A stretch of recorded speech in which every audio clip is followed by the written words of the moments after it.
بسم اللہ الرحمن الرحیم۔ آج ہم جانیں گے کہ توحید خالص کیا ہے اور اس میں خلل کس طرح پیدا ہوتا ہے، توحید شرک میں کس طرح تبدیل ہوتی ہے۔ دراصل انسانوں میں دو بڑی غلط فہمیاں پائی جاتی ہیں۔ مثلاً جب انسان شعور کی عمر کو پہنچتا ہے تو اس کے ذہن میں ایک بنیادی سوال پیدا ہوتا ہے کہ یہ کائنات کیا ہے، اسے کس نے تخلیق کیا۔ اس سوال کا جواب اس کی پوری عمر کی راہ متعین کر دیتا ہے۔ انسانوں نے جب بھی اس سوال کے جواب میں ٹھوکر کھائی تو وہ دو غلط نتائج تک پہنچے۔ مثلاً ایک نتیجہ تو وہ تھا جس پر 19ویں اور 20ویں صدی کے اوائل کے مغربی مفکرین پہنچے، وہ یہ تھا یہ کائنات خود بخود ہی وجود پذیر ہو گئی، اس کا کوئی خالق نہیں۔ تو اپنی حقیقت کے اعتبار سے یہ ایک نہایت ہی غیر علمی اور نامعقول نظریہ ہے۔ عجیب بات یہ ہے کہ اس باطل تصور کی دلیل کے طور پر ایک غلط نظریے یعنی نظریہ ارتقاء کو پیش کیا گیا، حالانکہ اگر یہ نظریہ درست بھی ہوتا تو یہ محض کائنات کے طریقہ تخلیق کی تفصیل کو بیان کرتا ہے، نہ کہ اسے کسی خالق کے وجود سے بے نیاز کر دیتا ہے۔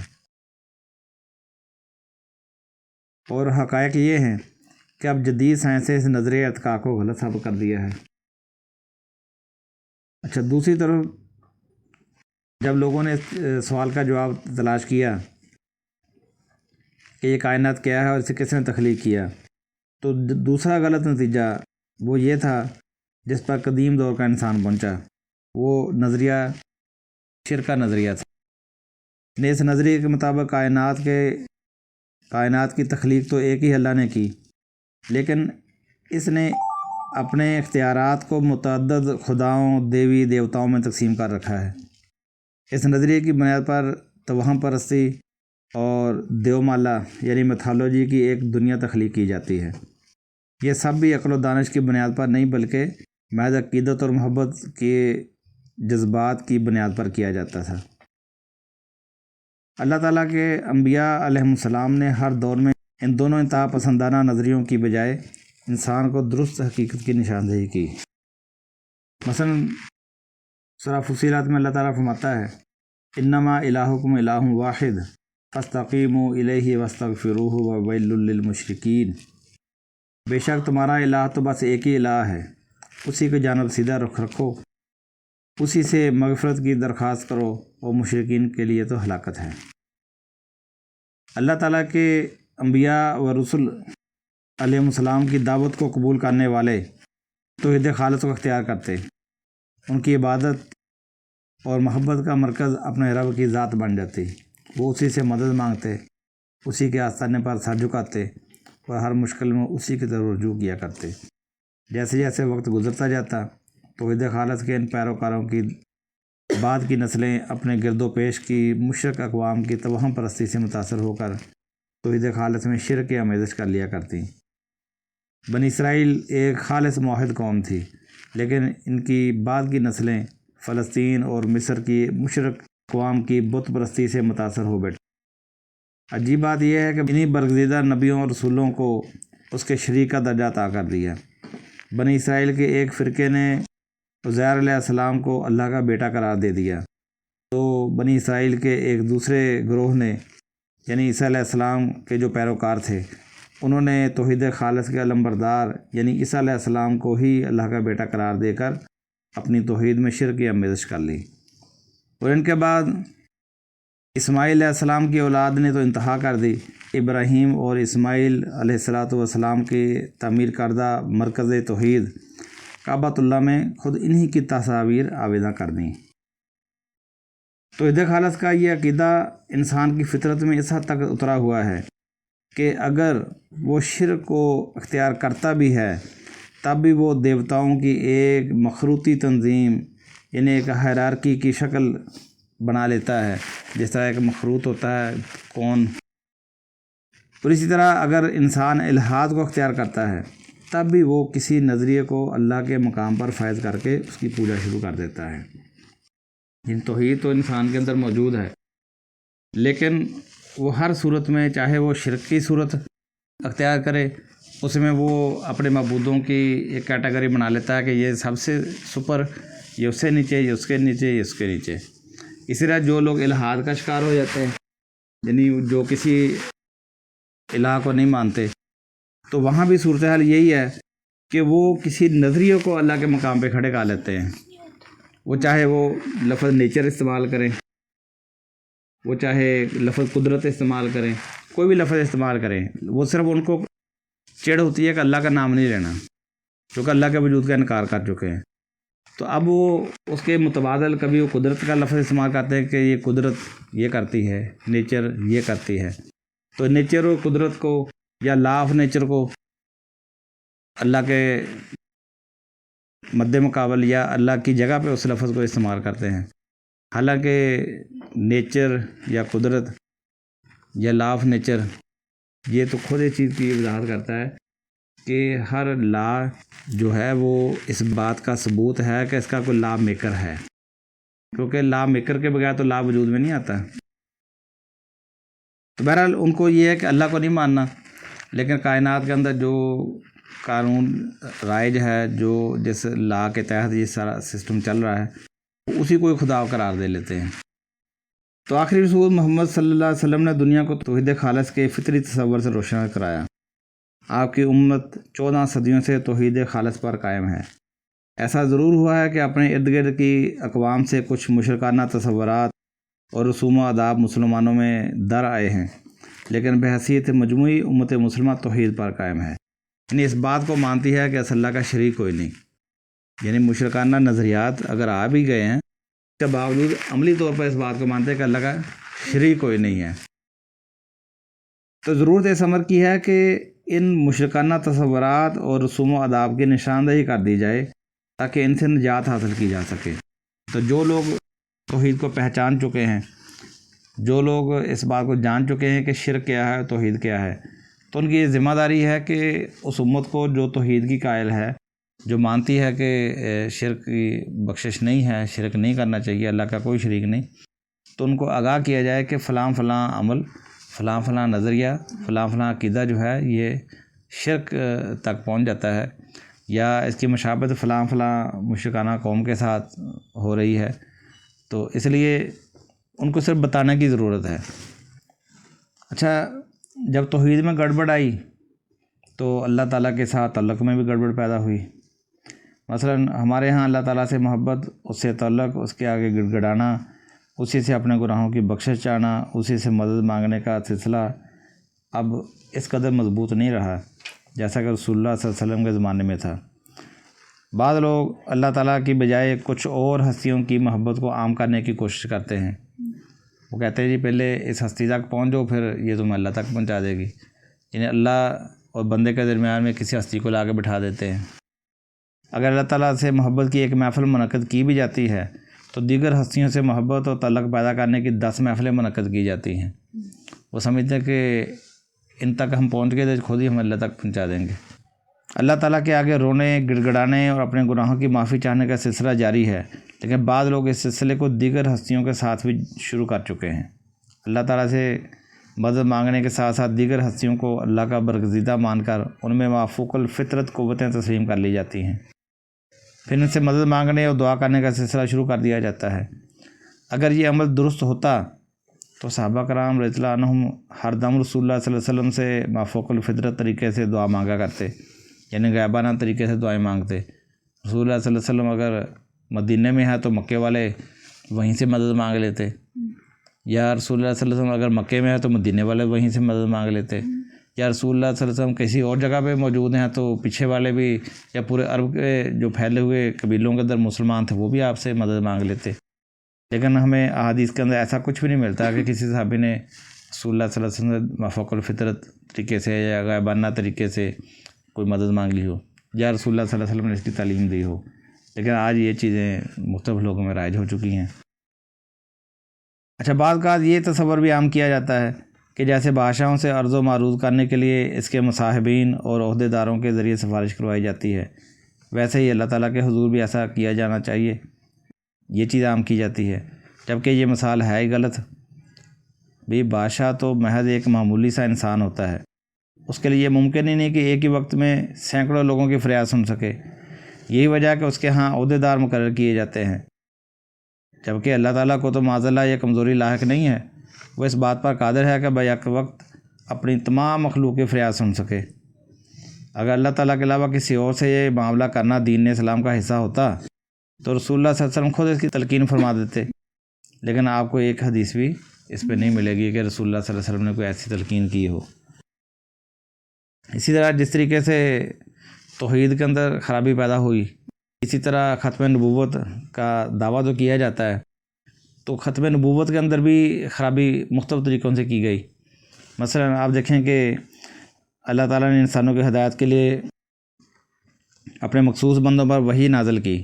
جنہیں انبیاء یا رسول کہا جاتا ہے۔ یہ ایک خاص سلسلہ تھا جو کہ محمد رسول اللہ صلی اللہ علیہ وسلم پر ختم ہو چکا ہے۔ اس سلسلے کو جاری رکھنے کے لیے، یعنی یہ جو وحی کا سلسلہ ہے، تو آج جو ہمارے ہاں جو گمراہیاں پیدا ہوئی ہیں ان میں سے ایک یہ بھی ہے کہ وحی کے سلسلے کو جاری رکھنے کے لیے الہام کا تصور تخلیق کیا گیا۔ یہ وحی کا دوسرا ہی نام ہے۔ الہام اور وحی میں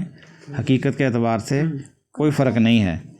صرف یہ کہہ دیا جاتا ہے کہ وحی وہ پیغام ہے جو اللہ تعالیٰ اپنے نبیوں پر نازل کرتا ہے، اور الہام کے مطلب یہ کہا جاتا ہے کہ جو غیر نبی شخص کے اوپر نازل کیا جائے، چاہے وہ نیک بندہ ہے یا کوئی بھی ہے، جو غیر نبی کے اوپر جو وحی کی جاتی ہے اس کو الہام کہہ دیا جاتا ہے، اور پیروی دونوں کی کرنا لازم سمجھی جاتی ہے۔ ظاہر ہے کہ اس نظریے کو تسلیم کر لینے کے بعد ختم نبوت کی کوئی حیثیت نہیں رہ جاتی، یعنی یہ جو زور دیا جاتا ہے کہ ختم نبوت کی، یعنی نبوت ختم ہو چکی ہے، محمد صلی اللہ علیہ وسلم اللہ کے آخری رسول ہیں۔ رسول کا کام کیا ہے کہ اللہ تعالیٰ جو اپنا پیغام دینا چاہتا ہے رسول کے اوپر وحی کرتا ہے، اور رسول یا نبی اس پیغام کو لوگوں تک پہنچاتا ہے۔ جب کوئی قوم یا کوئی شخص یہ نظریہ قائم کر لے کہ وحی اب بھی آ رہی ہے لیکن الہام کی شکل میں، کشف کی شکل میں، یا غیب کی کسی آواز کے ذریعے سے، یعنی آپ نے صرف اس کا نام بدلا، نبی کے لیے لفظ وحی استعمال کر لیا، اور غیر نبی کے لیے وہی پیغام جو اللہ کا پیغام ہے، اس کے الہام، کشف، غیب سے آواز آنا، یہ تسلیم کر لیا، تو اب وہ جو ختم نبوت کے اوپر زور ہے کہ رسول اللہ صلی اللہ علیہ وسلم نے اتنی حدیثیں بیان کی، قرآن اس بات کو بیان کر رہا ہے، آپ نے اللہ کے ساتھ وہ رابطے کا جو ذریعہ تھا پیغام کے آنے جانے کا، وہ تو جاری ہے اسی طرح ہی، یعنی وہ پہلے نبی کے اوپر آتا تھا، اب غیر نبی کے اوپر آ رہا ہے، اس کو آپ ولی کہہ دیتے ہو، اس کو کوئی بھی اس کا نام دے دیتے ہو۔ تو لہذا اگر یہ مان لیا جائے کہ نبوت محمد رسول اللہ صلی اللہ علیہ وسلم ختم ہو چکی ہے، پھر بھی اللہ کے پیغامات تو اس کے نیک بندوں پر نازل ہو رہے ہیں، اور اس نیک بندے کے پیروکار پر ان نیک بندوں کی اطاعت بھی اسی طرح واجب ہے جیسے انبیاء کرام کی ہوا کرتی تھی۔ یہی وہ مرض ہے جس کی طرف قرآن مجید میں سابقہ امتوں کی طرف اشارہ کیا گیا۔ مثلا سورہ توبہ کی آیت نمبر 31 میں اللہ تعالیٰ فرماتا ہے، اتخذوا احبارهم ورهبانهم اربابا من دون اللہ، انہوں نے اپنے علماء و مشائخ کو اللہ کو چھوڑ کر اپنا رب بنا لیا تھا۔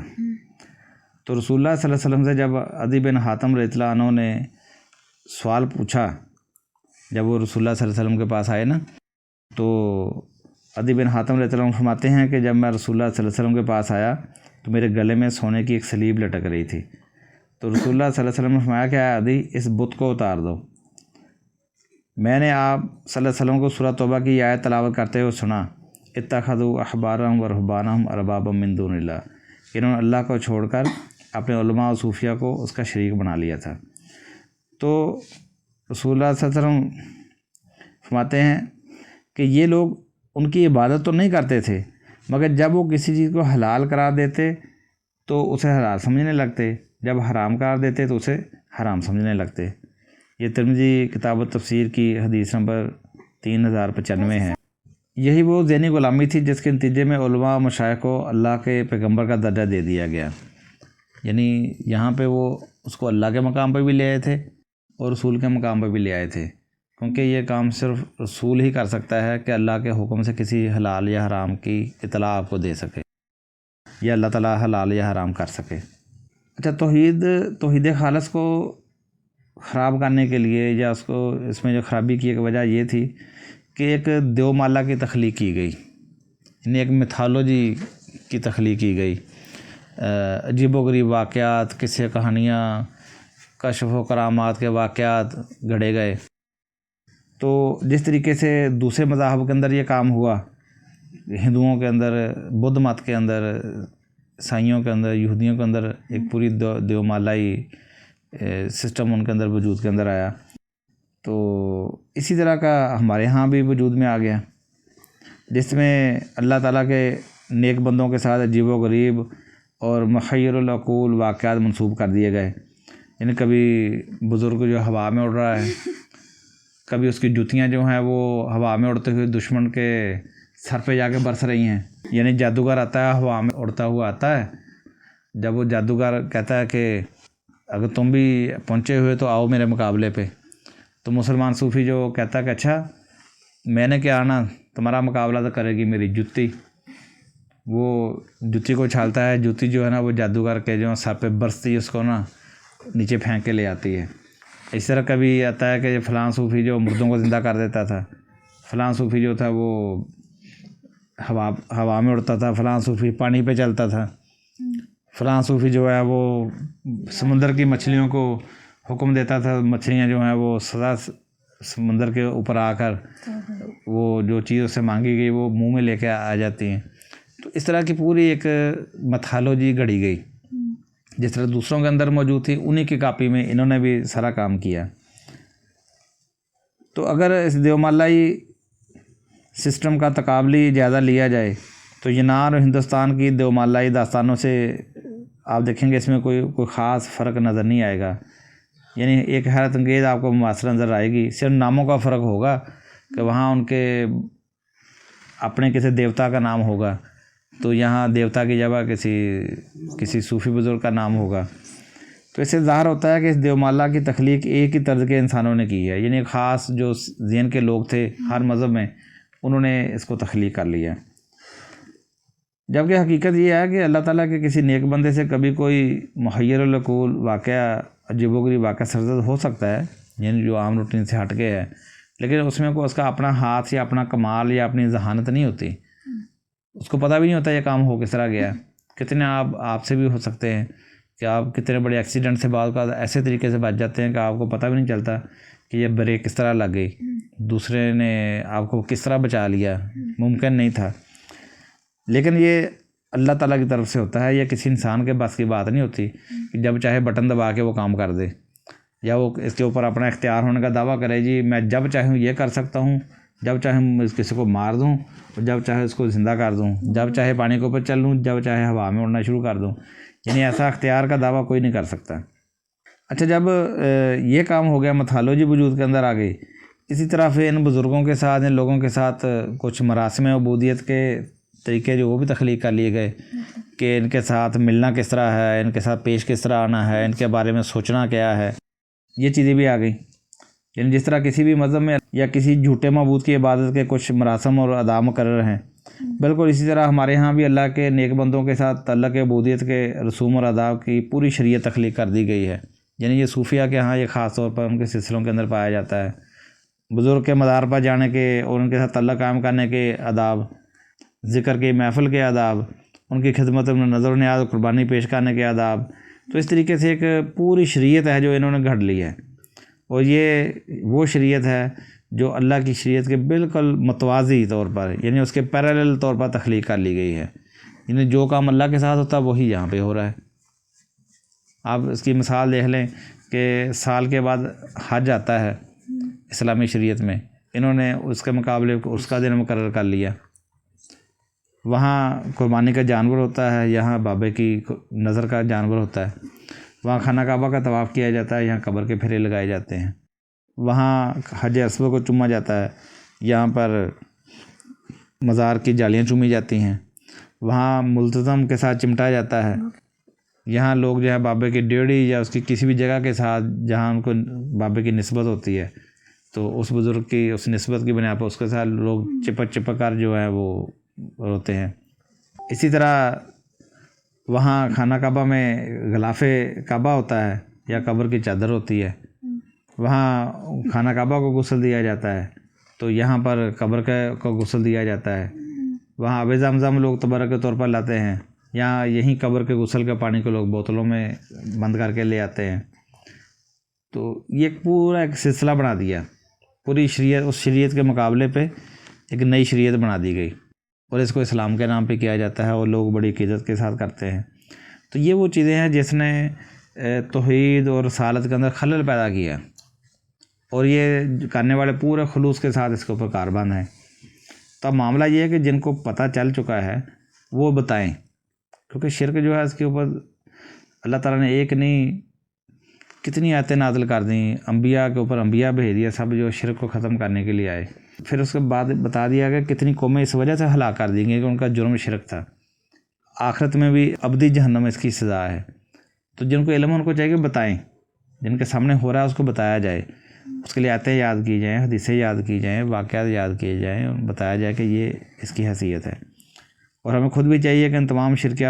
تصورات اور ان افعال سے بچتے ہوئے توحید خالص کو اختیار کریں۔ توحید خالص اس لیے کہ جس میں شرک کی آمیزش نہیں، کیونکہ اللہ کے ہاں دار و مدار جو ہے وہ توحید خالص پر ہے، اور یہی آخری اصول محمد صلی اللہ علیہ وسلم کی تعلیم ہے، یہی آپ سے پہلے انبیاء کرام علیہ السلام کی تعلیم ہے،